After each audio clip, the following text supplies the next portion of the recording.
Greetings, North Jersey Country Club. Brian Mackey here for this week's Pro Tip. We're here to talk about the dreaded up against the rough lie that is very tricky for a lot of people to navigate. Oftentimes we see too many people trying to get under the golf ball. Being that we're in such close proximity to the hole here, I'm going to show you a technique where you could either use a hybrid or a fairway wood, a lofted wedge, or your putter to go ahead and make this a scoring opportunity as opposed to something you dread. So let's go take a look on how to do that. Scenario number one, everyone is very comfortable with the putter. So if you're able to use it, I highly recommend this play around this situation. The only time it gets a little tricky is if the grass is significantly higher. Okay, sometimes the putter is not the right choice, but you can see here, I can still see about the top half of the ball, okay? And I want to be able to hit that portion with the putter. So again, we are not trying to get grass between the face of the club, okay, and the ball. What we'd like to do is try to hit the top half or top quarter of the ball. It will kind of bounce sometimes and run out a little bit, so it does take some practice to get used to it. But the thing we're trying to avoid is getting the club stuck in the grass and only having the ball progress just a couple of feet. So what we'd like to do here, I am going to grip down on my putter a good couple inches. I'm going to get the ball back in my stance so that the putter hits the ball on the downward part of the arc. I'm going to do my best to judge the speed here. Again, aiming for the top half of the ball. I go ahead and get my little pop stroke going and roll the ball right up there towards the target. It is really important to make sure that the follow through does not really go that far past. You risk hitting the ball twice when doing that. So we make a longer backstroke and a shorter follow through. Let's take a look at how we could use a wedge.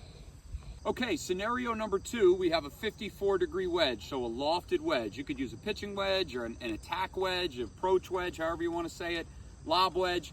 The big thing here is we're trying to, again, focus on the top half to top quarter of the ball, and we are going to try to use the leading edge of the club to hit that portion of the ball. We are not trying to get under it and loft this ball. We are in such close proximity to the hole that is a very difficult shot to control the distance. So again, I am going to grip down, get closer, place the ball in the back portion of my stance. This is known as the bellied wedge. So you're trying to hit the bottom groove, leading edge of the club to the top part of the ball. Again, this does take some practice to get a feel for it, but I'm actually going to make a putting stroke using this wedge. Why is this a better option? It'll glide through the grass a little bit better if the grass were a little bit higher. So again, here I am aiming for the top part of the ball, weight nice and forward, and I'm going to go ahead and give it a pop stroke. And you can see a little top spin, and it kind of rolls right up there.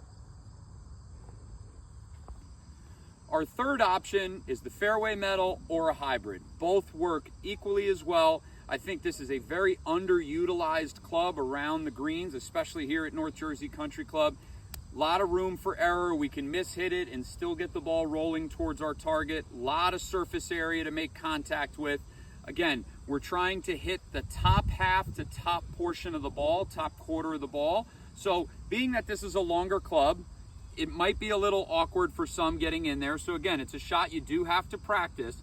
But again, I have such a wide sole on this club that it's not going to dig and get stuck in the grass. It's going to be able to move through there nice and smooth. So again, I'm trying not to have this ball just flop out in front of me. We want to get it rolling towards the cup. We might even make it. So take your normal grip. I actually use my putting grip. Ball in the back of the stance slightly open. Now I can catch this ball on the downward part of the arc and hit the top corner of the ball. That one's got a chance. Oh, so I prefer this play. I seem to have a really good feel with this as opposed to the wedge or the putter, but all three provide a really good option to get this ball hit and rolling towards the cup as opposed to sculled over the green or chunked right in front of you. So give that a try, and I hope it helps.